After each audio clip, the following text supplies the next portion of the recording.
I think with any deal, it's always finding those competing needs.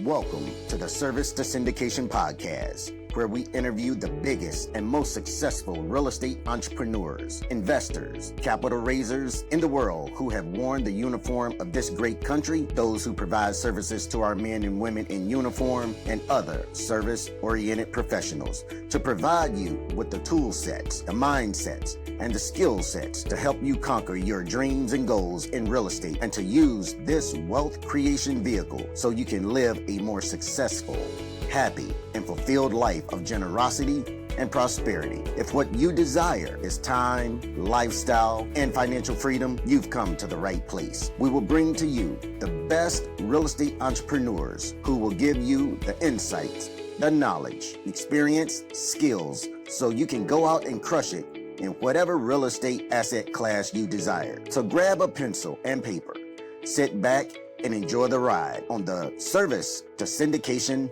podcast. Hello, my servicemen and women and other service providers. Welcome to another episode of the Syndication to Real Estate podcast. I am your host, Cedric Marlow. I am a U.S. Navy vet. Here on the Service to Syndication Real Estate podcast, we interview the most successful real estate entrepreneurs, investors, capital raisers in the world, where most have donned the uniforms of our great country. We aim to provide the tool sets, the mindset, skill sets for you to achieve your personal and business goals while using real estate as a wealth creation vehicle to help you live a more successful, happy, and fun-filled life. Everyone, today I have with me Will Curtis is a top-notch real estate professional, but as always, before I properly introduce our exciting guest to you, I want to ask a favor of you. Please, if you get some value out of this interview, if you get some type of insight, mindset shift, if you learn a new skill, new information, receive inspiration or motivation to go out and take some action to make some progress in your life, please share this episode with some of your friends. Send it to someone you know who might be or could be interested in real estate. Share it on your social media, post it on your wall, or share it in your stories. Help us spread our message while you help others. And for all of you who share this episode, I want to say thank you. Again, everybody, I have with me today Mr. Will Curtis. Will Curtis is a CCIM, currently serves as the Commercial Managing Director for Phyllis Browning Company, where he oversees all aspects of commercial real estate for the very best agents in Central Texas. Will previously was the leasing manager for Port San Antonio and the manager of real estate transitions for the Fortune 500 REIT Well Tower. Will has completed more than $1.2 billion in transaction and has an extensive background in property and asset management, with a primary focus of his business in medical office, and veteran-owned business. Will holds a Bachelor of Real Estate Finance and Development from the University of Texas at San Antonio and a Master's in Business Administration from St. Mary's University. Will also holds the coveted CCIM designation and Certified Property Manager designation. Will is a faculty member of CCIM as a workshop leader for the CI 102 course, faculty for the Institute of Real Estate Management, teaching the Finance 402 course, the 2022 CCIM San Antonio, South Texas chapter president, the 2000 of the San Antonio Board of Realtors. Will has also been named San Antonio Business Journal's 40 Under 40, Veteran in Business honoree, and REI social media influencer in LinkedIn and Instagram. Will is also the founder and host of the Vets in Real Estate podcast, where his focus is to help those veterans looking to transition into real estate find their way. There are many career opportunities out there, and Vets in Real Estate goal is to educate veterans on what those careers are and how to achieve success in them. All right, Will, thank you, sir, again for coming on today and spread this great knowledge that I know that you're going to give to my listeners. Yes. Before we start, I always like to ask my guests to sum up their real estate career in 75 seconds or less, and then we'll unpack it from there. It's 75 seconds. All right, let me put the clock on. Because the Army is a broke private, and we had somebody come in talk about how he was making more money as an more money in his real estate investment than he was as an E6 with 20 plus years. So as a broke private, I was like, I like money. This sounds interesting, right? So honestly, I had the plan of becoming a house flipper and kind of following in this gentleman's path. I figured I would go ahead and go to college and become the smartest house flipper there ever was, and I there's got to be success in having some education. And ultimately, I had joined a fraternity and had a fraternity brother owned a small family office where they were managing commercial assets. And I kind of started from there, where I started off doing some leasing, some property management, construction management, kind of part time. And as I graduated, decided maybe not go back into the service, which was originally my plan, was to get out, go commission, have a little bit more money, and invest in real estate. And ultimately, found that commercial was kind of a calling. I didn't know commercial real estate was even a thing. I didn't know that I never thought about selling or leasing shopping centers or office buildings or anything like that. Really, from there, I worked for that small company for a while till they moved to Houston. I got an offer with a much larger company where I managed properties for most of Central Texas. From there, they promoted me up after I'd earned my CCIM. They promoted me to where I oversaw the acquisitions and dispositions for really most of the country. So we had deal teams out there. I was managing that workflow of everything behind the scenes. As life happens, kids happen, and my wife was tired of me being on the road all the time. And that was another motivation for getting out of service, was not wanting to be on the road, wanted to be there with kids and family as that started, and ended up working for the former Kelly Air Force Base. So it was a redevelopment authority where they had shut Kelly down in the BRAC, and got to be a part of that process where I was really doing economic development and asset management of kind of growing what was this former Air Force base into this economic powerhouse in San Antonio. I've always been on brokerage, always done deals here and there. And as the career kind of shifted, somebody gave me opportunity to be a director of education. So I kind of had a passion for that. Since before the service, I'd always taught, always done something. And quickly, from going from that director of education role, I found myself managing brokerages and making sure our agents are serving their clients the best, specifically in the commercial real estate world. Nice, nice. So you're I'm gonna managing director of a realty company, a brokerage firm. You're educator, as I mentioned in your bio, and podcast host. And let's not forget the most important job, being a husband and a father. Where do you find the time? I don't sleep. I've got to say, honestly, I'm blessed to have an amazing wife because I can easily be the workaholic. And sometimes I don't know where to say no, where I've got an amazing wife who really does lovingly, but maybe not so lovingly at times when I need it, kind of put that check. Hey, you got to spend time with the kids. You got to do this. You got to be here. You need to, reschedule some time. So, I mean, I'm blessed to have really that partner in life to really kind of help balance a lot of it. And I've honestly said, since her and I've been together, become better at business, become better with just kind of relationships, because I got somebody calling me out on the things that are going on. I know better, and she'll let me know that I know better. And she's right there with me. She sees the vision and runs with it. So I'm honestly blessed just to have an amazing wife that I have, and of course cute kids that go along with it, right? Absolutely, the whole package.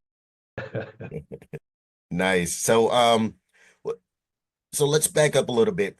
What prompted you to join the military? So I had always, as a kid, my dad was military, grew up military bases. He got out as I was a child, and I'd always wanted to be a pilot. That was really it. I'd always wanted to be a pilot, just like every kid, right? Firefighter, pilot, policeman. It was always that same thing. Always wanted to be a pilot.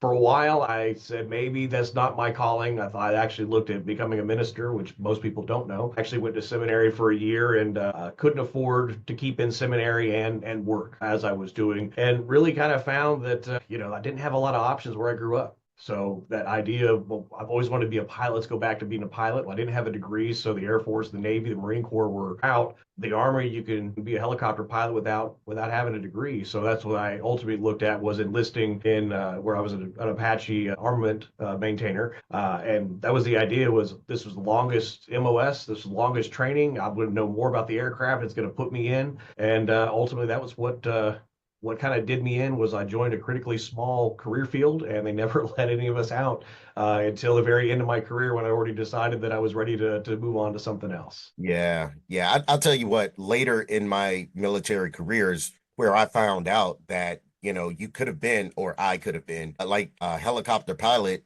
without, like you said, actually Mhm. having a degree. I was blown away. I'm like, they actually do that in the Army. As I mentioned, I was in the Navy. So that was just amazing. And it still blows my mind that they could allow someone, I don't know, let's say 27, 28 years old, fly this thing and without you know a college degree.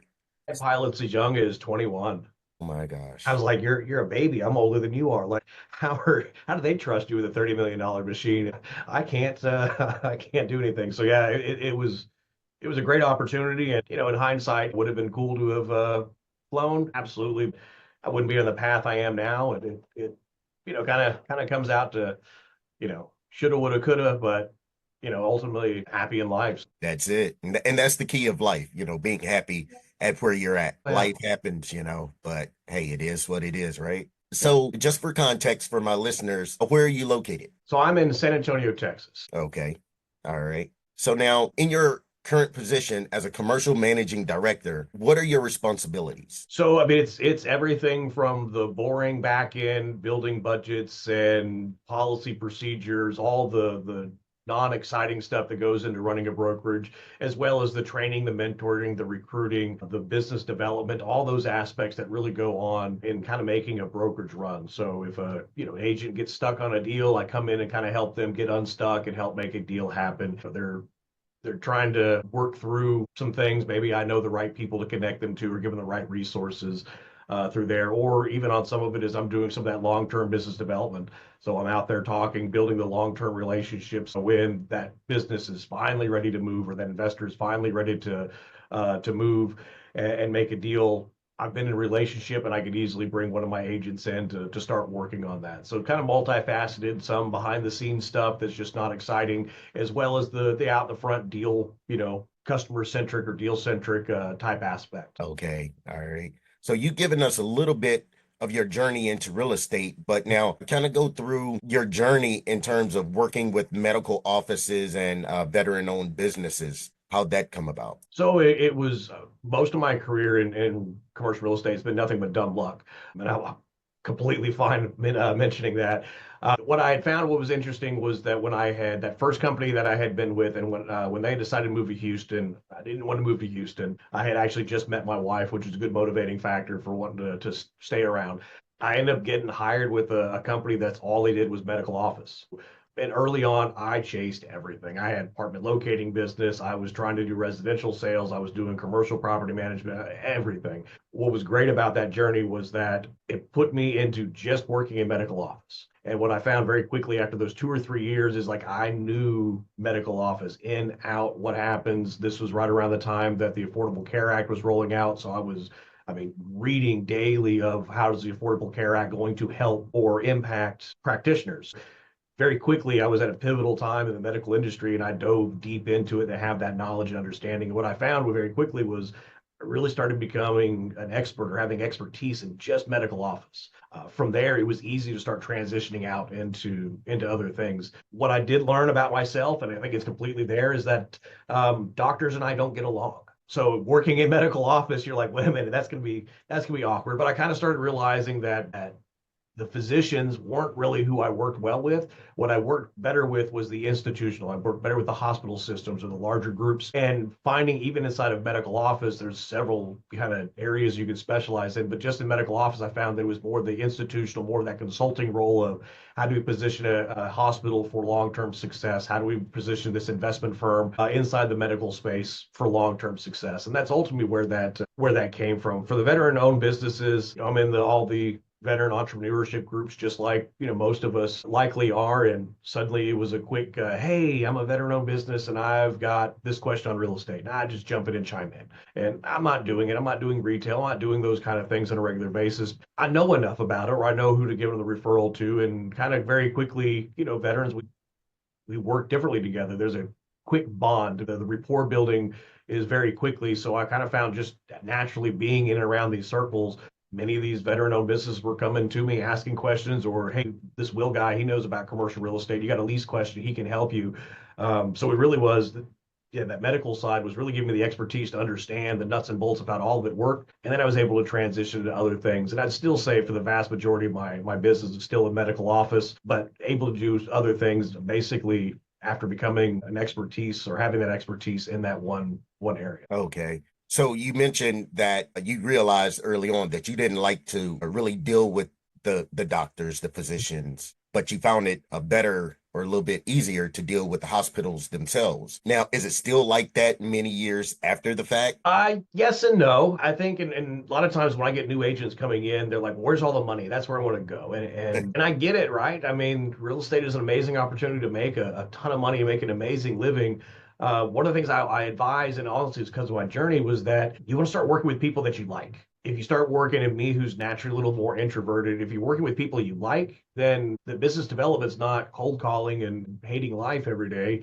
You're talking to friends, you're talking to people you like, you're talking to people you get along with. I started doing some work in the industrial sector, and that's when I realized, like, wait a minute, it's the clients is who I was having issues with. I liked the work, it was the clients, and when I started doing a little bit more industrial work, I remember specifically the client. I was like, hey, I'm going to be out. It's hunting season. It's opening weekend. I'm going to be in a deer blind Friday morning. I'll talk to you on Tuesday. 5:30 in the morning, I get a call on my cell phone as I'm sitting in the blind. And I was like, it's that client I was just telling, hey, I'm not going to be around. But calls me, and I was like, I got nothing else to do. There ain't nothing going on. So I pick up the phone, I answer, whispering, hello. And he's like, hey, are you in a blind? I was like, yeah, where are you at? Oh, I'm out here in such and such county.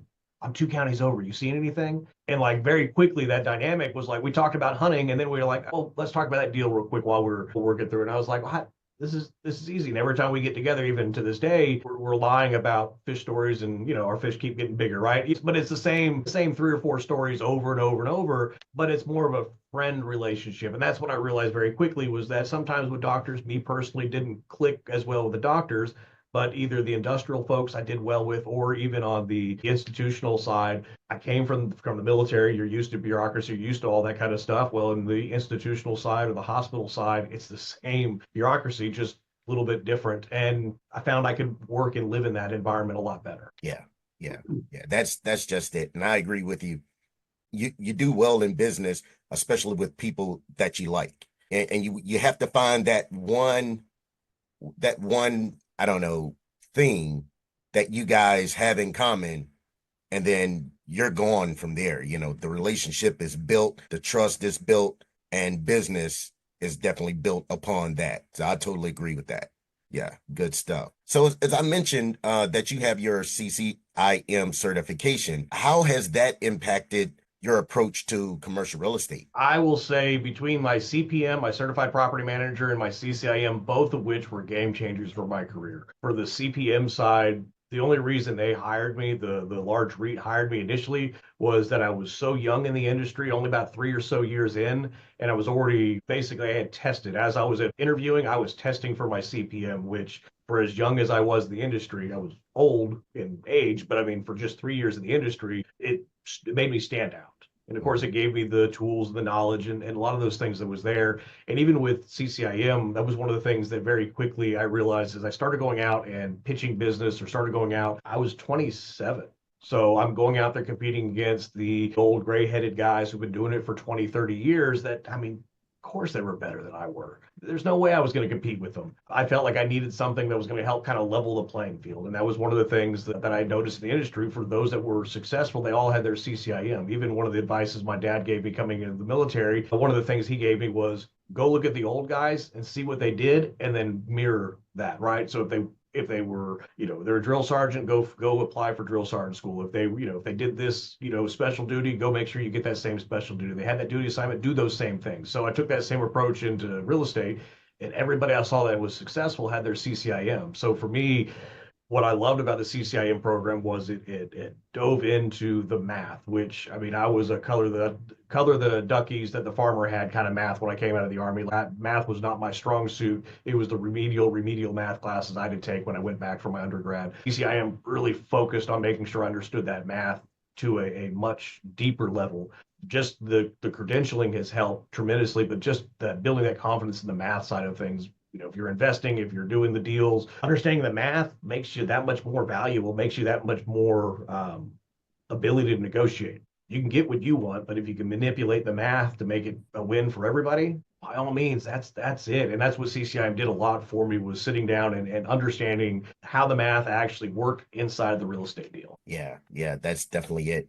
In business, it's really and truly about the win-win. Everybody wants to win. I want to win. The person Yeah. on the opposite side of the table wants to win. And, sometimes even if you win, like like, yeah, you're on your way back. You're like, I took advantage of that guy. I got everything I wanted. And then Mhm. sometimes you when things slow down and you're like, you know what? You may, not everybody's like this, but sometimes you kind of feel like, darn it, you get this bad little feeling inside where you're like, you know what? I won, but why am I feeling this way? So But I think the other thing of it as well is you'll find that some of our markets are small. So if you do somebody dirty, I mean, the market knows very quickly, right? There are people in our market that have a reputation for being a little slimy, and I may have never done a deal with them, but I already know that reputation is coming in. So if you are that guy or that gal, especially in a smaller market, I mean, in San Antonio's seventh largest city in the country, but our commercial real estate group, it's about 700 of us. I don't know everybody, but I mean, you very quickly can get to know, and I can make a phone call or two and find out anything I want to know about any of those 700. That reputation go around really quick. 100%.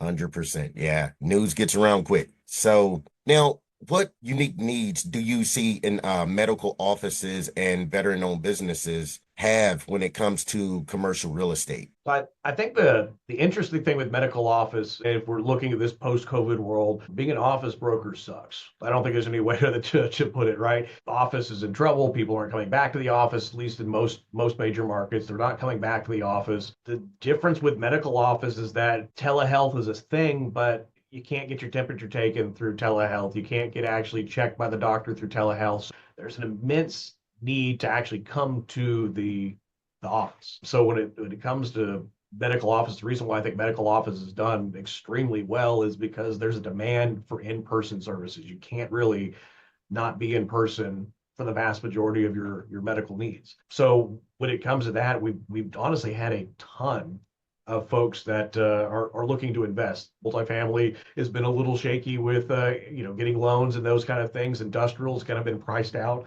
and we've seen a lot of that money come into the medical office side. And I think the one thing to keep in mind, especially coming from multifamily, which we've struggled with this a little bit, is that in multifamily, the nice thing is your rents adjust every year. If the market goes up, the market goes down, you're in for a year lease. Well, in medical, you could be in for 5, 10, 15, 20 years. So those numbers may not adjust. So you don't ride that market nearly as well as you do in multifamily. I think that's one of the big struggles we've seen, especially with multifamily investors moving into medical office, is that they're used to like, well, the market's doing better. My rent should have gone up. Well, you don't have any rents that or leases that roll for the next 3 years. So you're stuck at a 3% increase or whatever you negotiated. It's long term steady, but it's not going to rise and fall nearly as quickly, which could be good and bad, right? If the market's going up, you're probably not going up with it, but the market goes down, you're not going down with that market like you would in multifamily. It just has that higher lease turnover. And that's a lot of times a struggle with a lot of multifamily investors that are moving into the medical office side of things. Yeah, yeah. I'll just say I know a business partner of mine has now moved into medical office, still does the multifamily thing as well. And you were just mentioning about the increase in rent bumps year over year for multifamily. That's what we look for in the medical office space. Are they set up like that? Or normally, when you set up that 5-year lease, 7-year lease, 10-year lease, it's like, okay, this is going to be your payment from year 1 to year 5 or 7 or 10, or is it kind of like a mixture of both? It can really be a mixture of both. I'd say what you probably see more often than not is some type of annual escalation.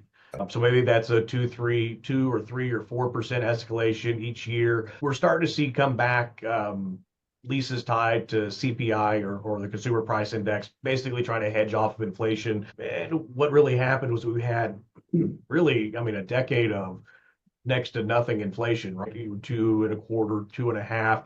many of the asset managers at the back end got tired of calculating that, tired of projecting where that would be. So we just said, you know what, 3% is fair. Everybody can agree with 3%. And that worked for a great decade until basically last year, when all of a sudden the inflation CPI ticked up to 8-9%. Well, suddenly, if you're capped at 3%, but inflation's at 9, then you're losing 6% value every year. Now, that from the asset manager beforehand, it was great. Our life was easy. We didn't have to do calculation. We could project. Nobody saw that huge spike coming, and you couldn't adjust those rents faster. Where again, in multifamily, you can adjust within reason. You can adjust those year over year as they keep changing. Some of these you may be tied into a hospital. The last hospital deal I just did, 20 years. You got to hope that you projected and you've got that right. So it's definitely not as profitable, but they're a safer investment a lot of times. Right.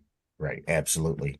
Because one thing we're always going to need in this country is medical services, and hospitals, they have to be there. Very, very, very critical. Getting back to the medical office and veteran-owned business, in terms of how do you adapt your services to cater specifically to the needs of that client? Yeah, I think the first thing from the very beginning is understanding what that client needs. I've got some clients who literally all they need me for is the Rolodex, and they've got the attorney who's going to negotiate the deal. They've got the asset manager who's smarter on math than I can ever hope to be. Sometimes these deals are literally because I know people. And that's the only reason I get the deals, because I know more people than what they do. And if that's the case, then I've got to completely look at it at a different way. And what I'm charging, how I'm handling myself is going to be vastly different on that aspect. Whereas I may have somebody who doesn't understand the math. And a lot of it's getting to understand the client's strengths and weaknesses, what they do well, what they don't do well, and then augmenting. And maybe I'm not the right one to augment. Maybe I've got to bring in a team member who can run these numbers a little bit better, maybe has a better skills in negotiation or better marketing skills. So I think with a lot of it is really understanding what that client needs. When it comes to the veteran-owned businesses and the small businesses, a lot of times you are their everything. They're taking that baby out of the garage. They're going to go into their first retail space, and that's huge. That's exciting, right? But it's also stressful as all could be. I can only imagine. I've got some small businesses as well, and I can only imagine the stress that goes along with taking something you've grown from nothing into going into, it's exciting, but many of those small entrepreneurs or new entrepreneurs, they don't understand the math. They don't understand how important demographics absolutely are. And in today's world, if I start talking about demographics, I might get canceled. But when it comes to a business, those demographics really matter. And the Small Business Administration says something, what is it, like 8 in every 10 businesses fail in the first year, and of that 2 that continue in 5 years. It's astronomical how many fail. And my working theory is that a lot of times it's planning and those things as well, but it's trying to sell Louis Vuitton in a low income area. Like you're got the wrong mix. Great product, great execution, but you're in the wrong place to be selling those items. Low income area is not bad, and selling Louis Vuitton's not bad, but putting them in the wrong place makes it not as successful. So just the dive into demographics, understanding who your customer is, being able to define your customer, and then making sure you put your business where that customer absolutely is paramount. Oh, yeah. Yeah, definitely. So with the veteran-owned businesses, do you provide any ongoing support after the initial transaction? I'm always there to be a resource. I mean, it's I think it's just with veterans in general, right? You always want to see each other successful. That's the one thing I love about working with veterans. One of my good friends, we both got out of the military around the same time, went to the same undergrad. He was a year ahead of me, but roughly the same time. He was a Marine, I was Army, and we fought day and day, and then got lunch once every 2-3 months, and we were competing. I mean, fierce competitors, but it was always like, man, what are you doing? How are you doing that? You're winning here, you're winning there. It was never like, screw that guy. It was like, dadgummit, like he's kicking my rear at this side. I need to step it up, right? It's that iron sharpens iron. That's what, with working with other veterans, that's what I think a lot of it is that we're all competing. But we all want to see each other succeed, right? We all want to make that next slot in the promotion roster, but we don't want to do it at the detriment of somebody else. We want to make sure we beat them at their best. And I think that's where it comes in with the additional services. Absolutely. Let's help you. Let's figure out what you can do. If you want to sit down and relook at the demographics, you want us to renegotiate a lease. If you just need connections to somebody who can get you t-shirts or get you some marketing, absolutely. I mean, you build that network, you build that group of people where the guy that I use for most of my marketing, graphic design, he's a veteran. The guy that does all my t-shirts and apparel, another veteran, and you build those relationships. So, while we all want to see each other be the most successful, we're also referring around and trying to help out as best we can, which is part of the reason why I love just working inside the veteran community, is because we truly do want everybody to be as successful as we possibly can. Yeah, I like that about you in terms of it's not just transactional. In this world that we live in, so many things that we do, it's very transactional. We whatever that transaction is, we do it, that's it, our ties are cut. But Mhm. you at least still have that opportunity for your clients or previous clients to come back and help them out in whatever way that need be. And if I can be a customer, by all means, I'm going to be a customer. Like we've got one of the deals I did here in San Antonio, former Marine. She's about this tall, but she is mean as shit. Like, I mean, it's exactly what you think of a female Marine. She owns an MMA studio, and she does for little kids. So I'm at the point now that my oldest is getting ready to, like, I kind of want to do like Taekwondo or something like that. And I was like, you know what? She's about the same height as my daughter, right? But that's where we're likely to go. Now I've got the opportunity to do business with her. She's gonna, and again, seeing them succeed, fine. And she's good people. Absolutely, she's good people, but give them the opportunity. If I can be a customer, absolutely be a customer. And if I'm not, trying to refer that business out to someone else so they are successful. So, can you explain what CCIM certification entails and how it differentiates a broker in the industry? Yeah, so CCIM is the Certified Commercial Investment Member. There's a few ways to go about it, but the main path is they have really 6 courses you have to take. There are four core classes. The 101 class is basically just introduction to finance, understanding time value of money, understanding T-bars, understanding IRR versus NPV, and all the calculations that go into it. The second class, which is the one I teach, is the 102 course, which is market data, market demographics. So sitting down and understanding where the data comes from, where those the numbers really come from, looking at the statistics and all that aspect of it. The third course dives into user decisions. So looking at as a business owner, they're going to lease, they're going to buy. How do they handle that situation? And then the fourth class is really investment analysis. So it's taking that 101 course, but now specifically applying everything to investment real estate. After that, you take a course on negotiation, you take a course on ethics. And once you've completed all those, you have the most fun exam ever. It's a good 6-hour exam where you sit down and your brain's jello at the end of it, doing all the work that you've done from those 5 classes previously. On top of that, you've got to have a transaction volume. Many will go through with it. You have to have at least 20 transactions in 5 years. There are some other ways to go through. So you can do one, I think it's $50 million. If you have one deal over $50 million, then that counts for your portfolio and some other things there. But the idea is that you have practitioners who have actually done the business. They've taken the education, and a lot of what CCIM is doing is making sure we all communicate on the same level. We all do math. We all do things a little bit differently. We all talk about things a little bit differently. But the nice thing with CCIM is we try to make sure everybody's talking on that same level. The nice thing with CCIM as well is it's not just brokers that are CCIMs. A lot of them are appraisers. You've got lenders that are in there. Your property managers are in there as well. So the nice thing is that if you've got all these professionals all communicating the same language, when I do a deal with another CCIM, we talk the same language. I know what their methodology, I know what they're doing, or if they know they do something different, 9 times out of 10, hey, we're not looking at IRR this way. We did this a little bit differently on this calculation here or there. And they're usually pretty upfront with, hey, you may see it this way. Here's how we did this a little bit differently. And that's the beautiful thing is that you do it. And the nice thing, I hated this, the one somebody told me this, but they're like, CCI is a fraternity. And I was like, I don't know if I like that idea. It's like, well, yeah, CCI is a fraternity, but just we haze you with math and not sheep, right? It's a little bit different. But the idea was that you kind of go through this coursework, you go through all that, and then if you continue to be plugged in, I was working a consulting assignment just a handful of months ago, talking about development and talking about drilling a water well. I mean, thousands of feet, and I was like, that sounds ridiculous. Pick up the phone, called a CCIM buddy, one of my instructor buddies, says, hey man, does this sound right? He's like, well, I'm in Louisiana, so like 6 inches we're at the water table, so I don't know, but yeah, we do see these kind of things in other developments, so it's probably not completely far off. So just that network and that really that brotherhood that you kind of get from a fraternity, it's really there. And the fact is I can pick up the phone, call any CCIM and say, hey, it's Will, I'm a CCIM out of San Antonio. Hey, what do you need? Absolutely has been just a door opener for a lot of those things where if I get stuck, I've got people to call. I don't have to be the smartest one in the room every single time. And matter of fact, most of the time in those CCIM circles, I'm nowhere close to the smartest one, which is even more valuable to make sure you can learn from people who are so much smarter than you on other areas that you may not even touch. Yeah, yeah, yeah. So how do you approach coaching clients who are seeking the CCIM certification, and what advice would you give someone pursuing it? So I think the biggest thing and what the biggest hurdle for most of them are is going to be getting the deal counts up.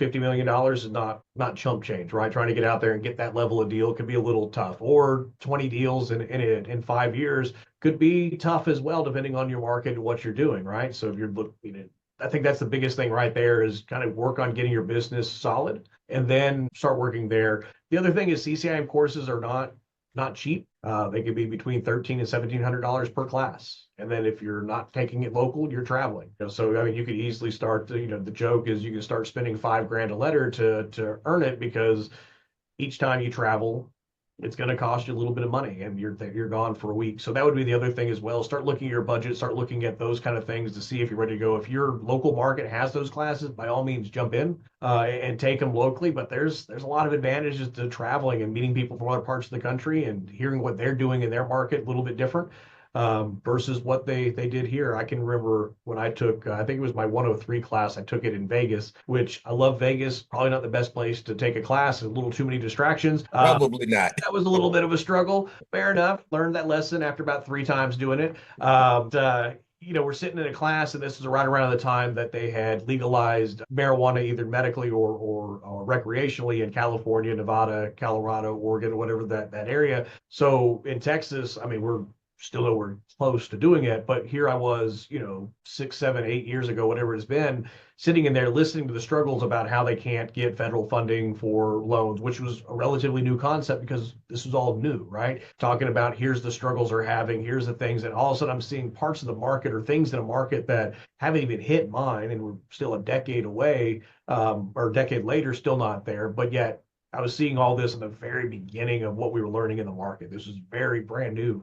So going to those classes and seeing all that is huge. So if you're prepping, absolutely look at that side of things. So really understanding the financial aspects, understanding how much it's going to cost you to go through it, planning out, and then just working on your business and getting your business up to snuff and making sure that you're to that point. Now, what are some common challenges that you face when working in the medical office and the veteran-owned business sectors? I think with any deal, it's always finding those competing needs. And some people hold their cards, I mean, right up to the chest, right? They don't want to tell you what they need. They don't want to tell you what they need to find to win.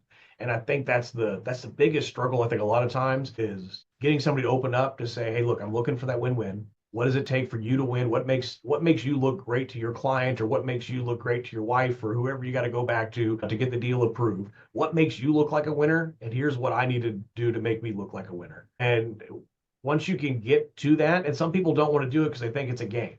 But I think that's one of the biggest struggles just with any real estate deal is getting everybody comfortable enough to, here's what I need to win. Here's what I really need to find for that win. Let's figure out how to get there. And we may not be able to get a perfect win-win for both of us, but maybe we're close enough to a win-win for each of us that we both look like the winner. And I think that's honestly the biggest struggle with a lot of that is just figuring out what makes everybody win. Yeah. I'm that guy. Keep everything close to my vest. I'm just trying not to give all my cards. Let the person next to me see my cards. And I agree with you. A lot of times it doesn't work in your favor. Sometimes, open up a little bit, and share it. Then that way that win-win can actually happen, So yeah. And I struggle with it too, right? I mean, because if you go out a little too nice, people want to start taking advantage of you. And I think that's where very quickly you kind of got to adapt very quickly, where I'm very collaborative early in a deal. But if you start being not collaborative, I can step back and be that aggressive bulldog broker that you don't want to do a deal with. But what I've noticed each time I go to being the bulldog, and the deal doesn't get as good. Yes. Yeah. So what trends are you seeing in the commercial real estate landscape, especially medical or veteran-owned business spaces? Yeah, I think the biggest trend is a lot of folks coming into medical office. In multifamily, with $40 billion worth of rollover in the next handful of years with refinancing and interest rates being where they are, multifamily would be in If I own multifamily, it would be a pretty scary space right now, knowing the cliff that could be coming in. So what we've seen a lot of folks doing is as they sell out or they sell off those multifamily assets, they're coming in. So we're seeing a lot more demand for medical office than what we've typically seen in the past. Even my larger clients who usually are relatively aggressive on some deals, they can't get aggressive enough because there's so much more capital coming in. And it's been interesting. You get people who don't know how to run medical office buildings, and every real estate asset's a little bit different on how to run it. But I think that's going to be one of the interesting trends that you get people who are not used to running medical office now having to run medical office and dealing with the needs and the things that are a little bit more unique from a medical office standpoint. And, in multifamily, you're not doing janitorial, you're doing some maintenance on the exterior, maybe a little bit of maintenance in the space, but in medical office, it's a much larger suite. You're dealing with medical gases, you're dealing with, redundant power issues, you're dealing with a lot of things that you may not have been used to coming from other investment types. So I think that's one of the interesting trends, just so much more capital coming into the medical office side that's there. I think one of the other things that's been a little interesting as well in medical, and I think we're through the worst of it, but it's still lingering out there, is staffing. Through COVID, nurses could make 3 or 4 times what they'd make on their day job by being a travel nurse working in COVID wards.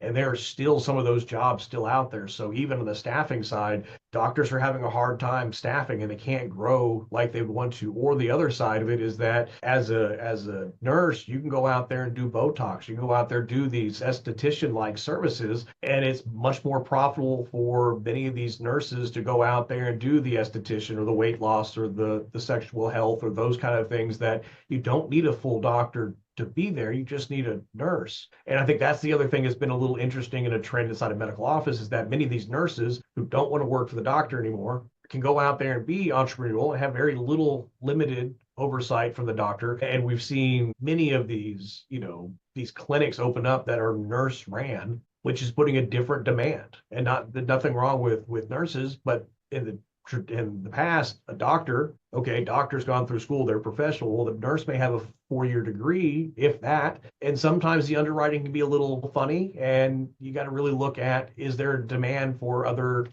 weight loss suites here because they're oversaturated? Is there more Botox need? Is there more of this esthetician-like need, which is a little bit of a shift from what we've generally seen, where you have your typical family doctors or your imaging or your labs. This is a different shift that's always been there, but we've seen a bigger push to it. And I think a lot of times that's the trend we're trying to figure out, is how much is too much. This is much more of a retail play, or it's retail medicine versus I'm sick, let me go get taken care of. And it's an interesting switch on how we underwrite and how we look at tenants and how we sit down to understand which tenants should come into a building, or if we're too saturated for a tenant to be successful. That's been the interesting trend, is just a different tenant mix that are coming in, as well as just the ability to staff some of these clinics. Yeah. It's really funny you mentioned the staffing, because I mean, like you said, during the pandemic, traveling nurses was the thing, and it still hasn't, it maybe slowed up slightly, but not a lot. I mean, my wife and I, we were on our way to Arkansas, I think this past summer, and there was a lady in St. Louis, connecting flight and everything. And, she was a traveling nurse. She lived in Little Rock. She would just, go back and forth, maybe to Little Rock every 2 weeks or something like that. And she was perfectly fine with it. And so, yeah, I definitely get that, where you could see those staffing shortages. And then another friend of mine, daughter is an esthetician. Mm-hmm. And, again, she has her own shop to where, she comes in, does her services, and people pay. So I definitely see how that can really, hurt the staffing, as you were mentioning, in that medical office space. Yeah. It'll be interesting to see how it all plays out. I mean, it's not the first time we've seen shift in staffing, shift in markets. It's what we get paid the big bucks to do, right? Is sit down and understand these shifts and trends. But it's an interesting trend to watch, to see how it plays out. Yeah. So now, how do you stay current in the rapidly changing commercial real estate industry? So I'm a nerd, so that helps. Typically, my mornings start at 7 a.m. I'm in the office and I am reading. I'm going through the CoStar reports. I'm looking at our local newspapers, our business journals, understanding what's happened there, looking at some of those national publications through there, just constantly just in data, continually figuring out. And then from there, it's also going out there and talking with other brokers, talking with other investors, and seeing what they're seeing, understanding what they're doing. So it doesn't happen by accident. I think that's what a lot of folks kind of think is, oh yeah, I'll be around it, so I'll learn it, and you will. But to be able to sit down and understand what's going on in this market versus that market, it's a deliberate effort. So for me, again, I come in 7 o'clock, I have my cup of coffee, and it's just kind of nerd time to sit down, read, understand what's going on, see what's happening, and follow that. And then through social media as well. So I'll sit down and follow several other creators that are in other markets that provide a lot of value. So sit down to see what's happening, understanding what's happening in their market. And there's been a lot of times where, hey, you know what, San Antonio might not be the best market for this, but why don't I get you over to Phoenix with my buddy Eddie? Eddie will take care of you over here in Phoenix because I know that what you're trying to accomplish, you're not going to accomplish in my market. So let's get you in a market where you can. And again, it's a win-win. It's a collaborative effort, right? I want you to be successful. Here's somebody I know that's going to help you be successful, and just understanding kind of what's happening in the market instead of trying to close that deal right here, right now, which may not be the long-term win for that client. Yeah. Yeah, that's really huge, understanding the market and becoming a professional, a full professional in your market space to help out your client and give them the best advice. Because me as a client, I know what I want. However, you being the professional may say, I understand that's what you want. However, the trend is heading right or left. Right. So you might want to think about putting that into your business plan or readjusting your business plan. Yeah, and I think that's the struggle sometimes with brokers. And I mean, I get it. Sometimes with the investor and broker, there's a little bit of divide between us, right? We clash heads a little bit, and fair enough. I think sometimes on the broker side, where we're at fault on this is that we can be transactional. And you know what? That's fine. You guys are doing syndication. You guys probably don't know any better. I'll go ahead and close this deal, and then I'll be done with it, right? Could you take that approach and close a lot of business? Absolutely. Is it what I want to do when I sleep at night or gonna get up in the morning and shave? Or that's not how I want to run my business. And I think could I close more deals? Absolutely. Do I still want to live with myself? Absolutely. Even more important than closing those deals.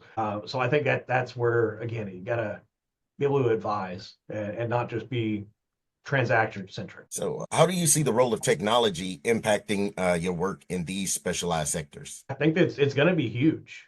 A lot of times AI has become a buzzword, right? That, oh, this is AI enabled. Really, it's a chatbot.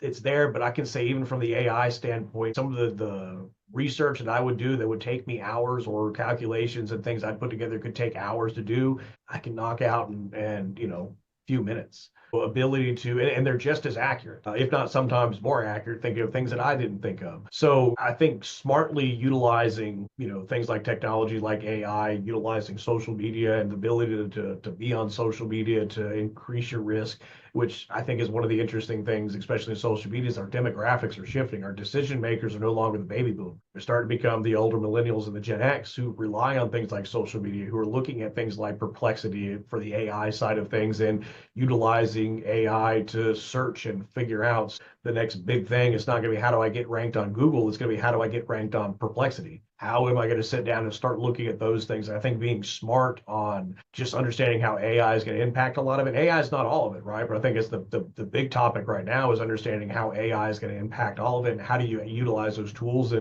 I mean, there's a new tool coming out every day. Sitting down and understanding how to use 1, 2, 3 of them really, really well. And then there's something that comes in a little bit better, by all means. The other thing I think is interesting is that buildings are getting smarter, where they now have like industrial size Roombas that will go through and clean a building. So now you don't have to have the janitorial staff that you used to have.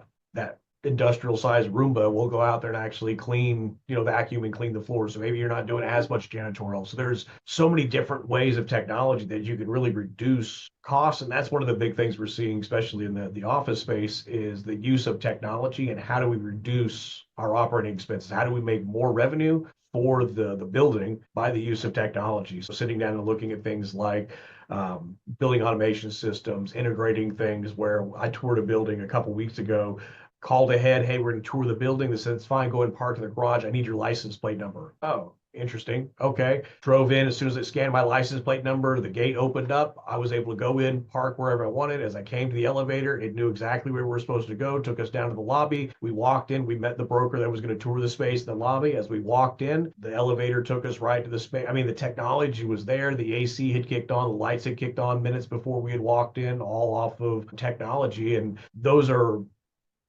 cool. Tenants like cool, but in the same sense is that now I was able to get in and out of the garage 1,000 times faster. So that was easy to get in there. It makes it much more valuable for a tenant that wants to come in. The lights were only coming on when we got there. They knew what time the building was going to be. The AC only kicked on then. So they're saving money in the long term with these cool features. And that's the technology that I think investors have got to look at and understand that if you make the right technology investments, you can reduce that overhead significantly and make a building so much more profitable. The price tag can be expensive, but if you look at it, okay, if I spend, $500,000 on this technology now, is it going to save me $500,000 over the next year or so? Absolutely. And is it going to increase the value and bring more tenants in and all that? Absolutely. Just understanding just the building technology as a whole is going to be absolutely paramount.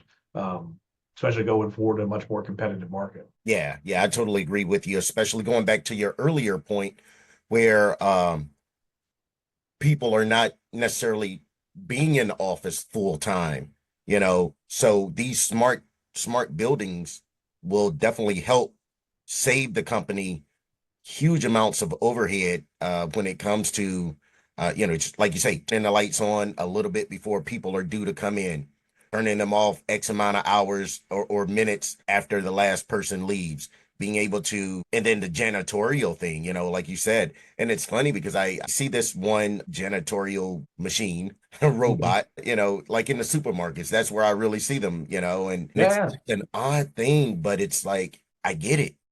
It Really feels like an get it. episode of the Jetsons. Absolutely. We're there already. Yeah, Yeah. we're there. All right. So, for veterans looking to enter into real estate or, especially your space, what guidance or resources would you recommend? Yeah, so I think there's a ton of them, right? So I'll be selfishly and plug myself, right? Is the Vets in Real Estate and the podcast that we're doing and the community we're working to build as well. Ultimately, like I mentioned early on, when I came into the industry, I was going to be a house flipper because I thought real estate was just selling houses or flipping houses. I had no idea that you could be a lender, you could be an appraiser, you could be a home inspector. I had no idea all these other jobs are even a thing.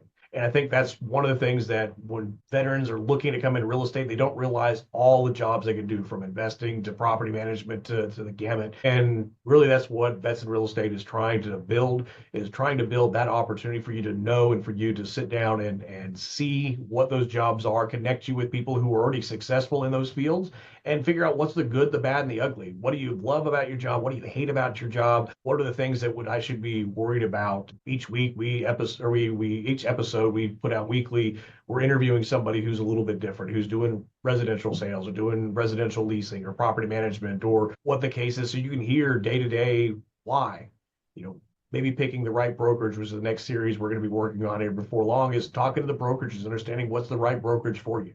There's so many things that you can do early on and find the right mentorship that you could be completely successful. I wish I would have had mentorship early on because I would have made all the dumb mistakes I made early on, and maybe I'd have been further along in my career as well. Just by if I picked the right places with the right mentorship and the right growth opportunities early on.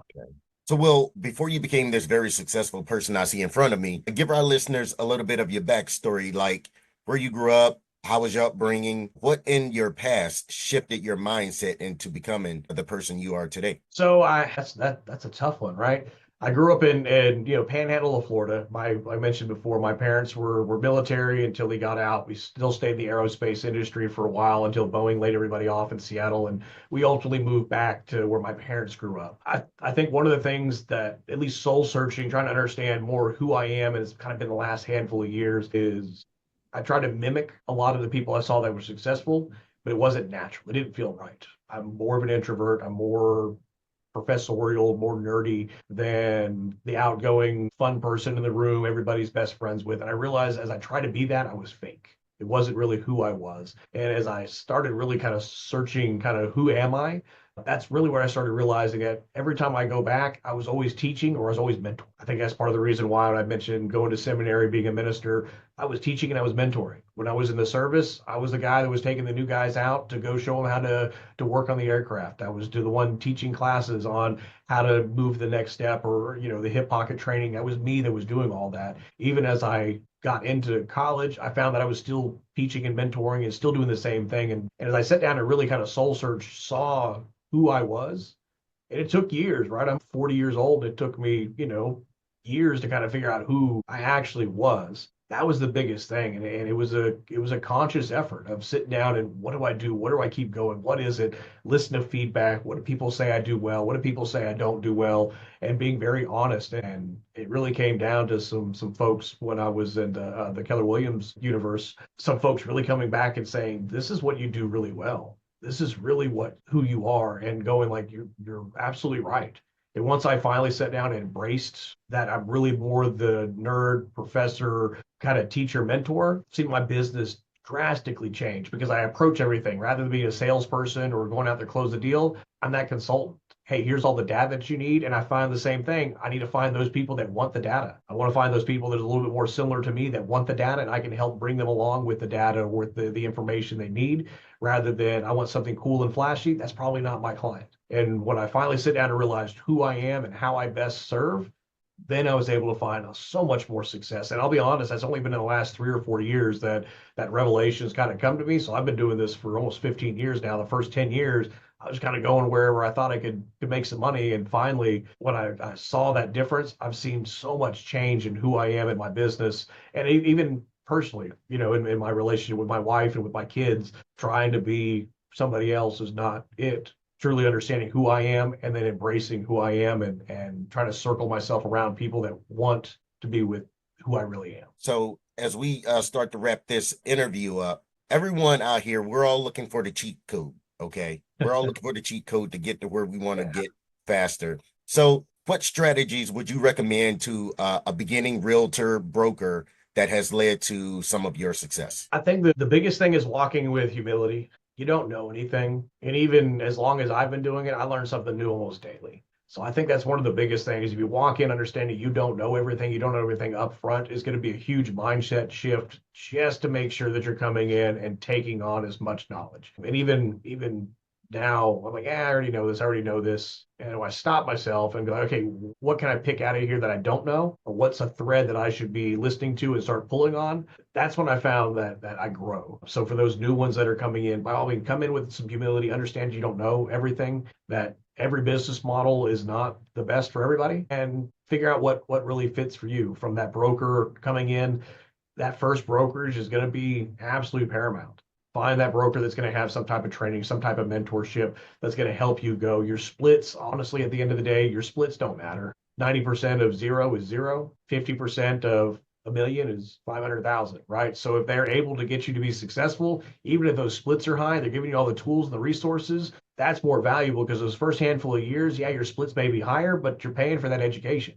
You're paying for that knowledge. You're paying for that mentorship that's coming through. And by all means, if you can find that brokerage that's going to sit down and help you grow, help you understand, help you give you the tools to set up your business the best way and the right way, that's going to be huge. Where now I have to pay an admin because of things that I didn't do right, and I can't break those habits. So I've got to bring an admin in, pay them monthly just to fix the things that I just can't break that mindset and go back and do it the right way because I didn't get trained the right way. So focus on those systems from the very, very early on. I know it's cliche to say, especially in the real estate world, but Gary Keller's millionaire real estate agent. Even if you're not doing residential, the principles they build in that book, the systems they build in that book is absolutely great. As I've worked with other brokerages, it's funny that we all go back to MREA. We all go back to that same book. And while we may not do it exactly the way Gary Keller says to go out and do it, it's the systemization of building your business, building your pipeline, everything, building it in a very consistent and repeatable way is huge. So take that, even if you don't like everything they say in the book, understand that it's building that system to go from there and then build that system the right way from the very, very beginning. That would be the best advice. And if I could go back and do anything again, that's what I would have done, is sit down and built the foundation right instead of keep trying to throw some sand and some rocks underneath that foundation to keep it up. Ultimately pay somebody to stand there and hold that foundation up like I'm doing now at this point. Yeah, that book right there transcends industries. It really does. Yeah, doesn't matter what industry you're in. So is there any person, whether real estate related or not, that has led to your success? Oh, man, there's too many. I mean, obviously, my wife is one of the biggest ones, right? What's the saying? Behind every successful man is a even more successful woman. I mean, that's exactly the case for my wife. Titan in her side of the industry, she does an amazing work there. And while she may be a little more behind the scenes than I am in my role, I mean, absolutely has been a huge aspect. I would say one of the people that had really kind of probably more recently helped out is the CEO for the San Antonio Board of Realtors, a guy named Gilbert Gonzalez. And he and I are vastly different. We're similar in a lot of ways, but very different. And what I absolutely appreciate about him is his humility. He's an attorney. He's been doing this for a long time. Brilliant gentleman. But when he doesn't know something, he's like, tell me more, teach me what I don't know so I can help make the right decision. And even in the self-awareness that he has in those situations is definitely something that, as I've worked with him as the chairman for this last year, is sitting down and going, okay, he is completely self-aware of what he does and does not know. How do I get to that point? How do I become better to understand that? Where when he's like, I can't believe this is what's going on. Hold on, am I too close to this? Should I sit back and tell me something that maybe I'm not catching? Maybe I'm too close to this. And for somebody who was leading one of the largest realtor associations in the country, this is the way he's handling, where he should be, do it this way, do it that way. This is all the things we've been successful, but yet he's set back with that humility mindset. He's set back with, I don't know everything. Teach me what I need to know so I can make better decisions. And he's almost word for word. That's what he said. Tell me, or help me understand how I can make better decisions. And that's been one of the traits from him most recently. I'm going, how do I emulate that more? He's been successful because of teach me something or help me understand something so I can make these decisions. Yeah, that's fantastic. Fantastic. People, really being vulnerable, about the fact that they don't know something. That's huge. Well, Will, it's been a blast having you as our guest today. And as we close out, please tell our listeners where we can learn more about you, get in touch with you, and learn about all the fabulous things you have going on right now. Yeah, so the easiest way is on social media. I am Will Curtis, CCIM, just like it says in my name. That's the easiest way to find me there. It's just Vets in Real Estate or Vets in RE. Any social media platform you're going to look for handles the same for myself or for the Vets in Real Estate side. Awesome, Will. Again, I want to thank you for your time today and all the wisdom you have provided to my listeners. It's greatly appreciated. And I want to thank you, our fans, for tuning in to another Service to Syndication Real Estate podcast, where we want to provide value to you in your investing business. Please tune in to our next episode, where we will interview another fantastic real estate professional. See you next time. Thanks for listening to the Service to Syndication podcast. We want you to know that we love and appreciate your support, and we are grateful about being a part of your journey to becoming a successful real estate entrepreneur. Please share this episode with a friend who you think will get a lot out of what you just heard. Send it to someone who you know is interested in real estate and dreams of having it all and being the best they can be in all areas of life. And if this was really valuable, share it on your social media stories and timelines. Thank you for watching and listening. Now go be great.